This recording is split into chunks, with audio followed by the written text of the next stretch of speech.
بسم اللہ الرحمن الرحیم۔ السلام علیکم ڈیئر اسٹوڈنٹس۔ پچھلے لیکچر میں ہم نے حصہ ایمانیات سے عقیدہ آخرت اور تعمیر سیرت میں اس کے کردار کے بارے میں پڑھا تھا۔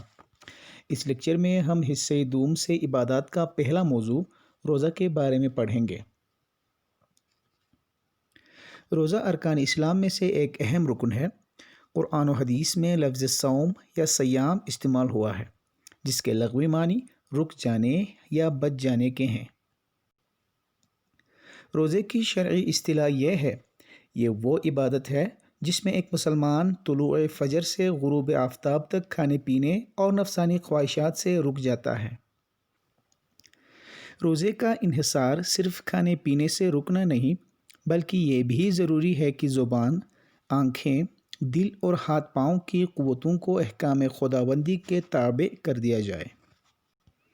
ایک حدیث مبارکہ میں رسول اکرم صلی اللہ علیہ وآلہ وسلم نے ارشاد فرمایا، بہت سے روزہ دار ایسے ہیں جنہیں ان کے روزوں سے بھوک اور پیاس کے سوا کچھ حاصل نہیں ہوتا۔ یعنی اگر بد اخلاقیوں کو نہ چھوڑا تو جسم کا روزہ تو ہوگا، لیکن روح کا روزہ نہ ہو سکا، اور ایسا روزہ عبادت کی اصل روح اور نورانیت سے خالی رہا۔ اسلامی عبادات میں روزے کے بہت زیادہ فضائل بیان کیے گئے ہیں، جیسا کہ ارشاد نبوی صلی اللہ علیہ وآلہ وسلم ہے۔ جب رمضان داخل ہوتا ہے تو جنت کے دروازے کھول دیے جاتے ہیں اور جہنم کے دروازے بند کر دیے جاتے ہیں اور شیاطین کو جگڑ دیا جاتا ہے۔ رمضان المبارک کی سب سے بڑی فضیلت یہ ہے کہ اللہ تبارک و تعالی روزہ دار کو بے حساب اجر و ثواب عطا کرتا ہے۔ روزہ اور دوسری عبادات میں ایک فرق یہ ہے کہ نماز، زکوٰۃ اور حج کی ادائیگی لوگوں سے چھپ کر نہیں کی جا سکتی، لیکن روزہ ایسی عبادت ہے جس میں روزہ دار اور اللہ کے سوا کسی کو کچھ معلوم نہیں ہوتا، اور وہ صبر سے کام لیتا ہے کیونکہ اسے اللہ سے اجر کی امید ہوتی ہے۔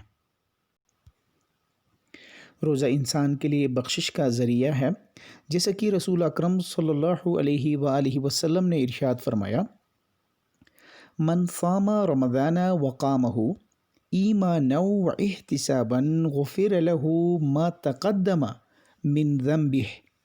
جس نے رمضان المبارک کے روزے اور راتوں کا قیام ایمان اور احتساب یعنی ثواب کی نیت سے کیا تو اس کے سابقہ تمام گناہ معاف کر دیے جائیں گے۔ اور روزہ دار کو خوشخبری سناتے ہوئے رسول اکرم صلی اللہ علیہ وآلہ وسلم نے ارشاد فرمایا، للصائم فرحتان، یعنی روزہ دار کے لیے دو خوشیاں ہیں۔ فرحۃ عند افطارہ، ایک خوشی افطار کے وقت، وفرحۃ عند لقاء ربہ، اور دوسری خوشی اپنے رب سے ملاقات کے وقت۔ اس کے علاوہ روزے کی 3 اقسام بیان کی جاتی ہیں جو کہ اس مطابق ہے: فرض، واجب اور نفل۔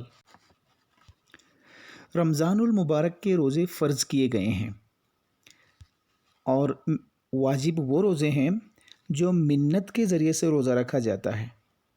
اور منت کا مطلب یہ ہے کہ کسی بزرگ کے ذریعے سے نظر چڑھوانا، یا کسی مسجد یا کسی مزار یا پھر کسی مقدس مقام پر اللہ سے کیا ہوا کوئی وعدہ پورا کروانے کے لیے کی جاتی ہے۔ اور نفل کا روزہ وہ روزہ ہے جو بندہ اپنی مرضی سے اللہ کی خوشنودی کے لیے رکھے۔ اب ہم جانیں گے کہ روزے کی وجہ سے معاشرے پر کیا اثرات مرتب ہوتے ہیں۔ اسلامی عبادات کا مقصد صرف اللہ تبارک و تعالیٰ کی خوشنودی حاصل کرنا ہی نہیں ہے، بلکہ ان عبادات کی وجہ سے معاشرے کی بہت سی خرابیوں کو دور کرنا ہے، اور دنیاوی زندگی بھی اس سے پرسکون ہو جاتی ہے۔ روزے کی وجہ سے نیکی اور تقویٰ کی فضا پیدا ہو جاتی ہے، جس کی بنا پر مسلمانوں میں عبادت کا شوق بڑھ جاتا ہے۔ روزہ انسان میں بھوک اور پیاس برداشت کرنے کی صلاحیت پیدا کرتا ہے۔ ایک مقررہ وقت پر اٹھنا اور سحری نوش کرنا اور مقررہ وقت پر روزہ افطار کرنا انسان میں پابندی وقت کی خوبی پیدا کرتی ہے۔ روزہ انسان کو جھوٹ، غیبت، حرام خوری اور بے شمار خواہشات کو پورا کرنے سے روکتا ہے۔ اگر انسان روزہ رکھ کر ان برائیوں سے نہ رکے تو روزے کا کوئی فائدہ نہیں، جیسا کہ رسول اکرم صلی اللہ علیہ وآلہ وسلم کا فرمان مبارک ہے، جو شخص روزہ رکھ کر جھوٹ بولنے سے اور برے کاموں سے نہیں بچتا تو اللہ تعالیٰ کو اس کا کھانا پینا چھوڑنے میں کوئی دلچسپی نہیں۔ رمضان کے مہینے میں لوگوں کے دلوں میں ایک دوسرے کے لیے ہمدردی کا جذبہ پیدا ہوتا ہے۔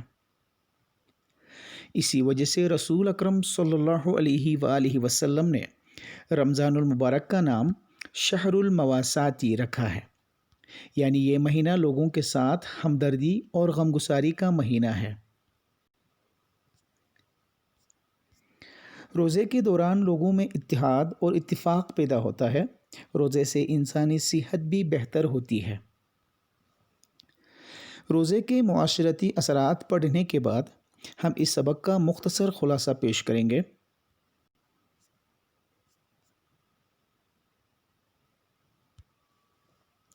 ماہ رمضان کے روزے رکھنا ہر مسلمان پر فرض ہے۔ قرآن پاک میں اللہ تبارک و تعالیٰ نے ارشاد فرمایا ہے، اے ایمان والو، تم پر روزے فرض کیے گئے ہیں جس طرح تم سے پہلے لوگوں پر فرض کیے گئے تاکہ تم پرہیزگار بن جاؤ۔ سورۃ البقرہ کی آیت ہے، یا ایھا الذین آمنوا کتب علیکم الصیام وما کتب علی الذین من قبلکم لعلکم تتقون۔ اس لیکچر میں ہم نے 8ویں جماعت کے اسلامیات سے عبادات کا پہلا موضوع روزہ کے بارے میں پڑھا، جس میں ہم نے روزہ کا مفہوم بیان کرنے کے بعد قرآن و سنت کی روشنی میں روزے کی فضیلت، روزے کے معاشرے پر ہونے والے اور روزے کی فرضیت کے بارے میں بات کی۔ اس کے بعد اگلے لیکچر میں دوسرا سبق لے کر حاضر ہوں گے۔ تب تک کے لیے اللہ حافظ۔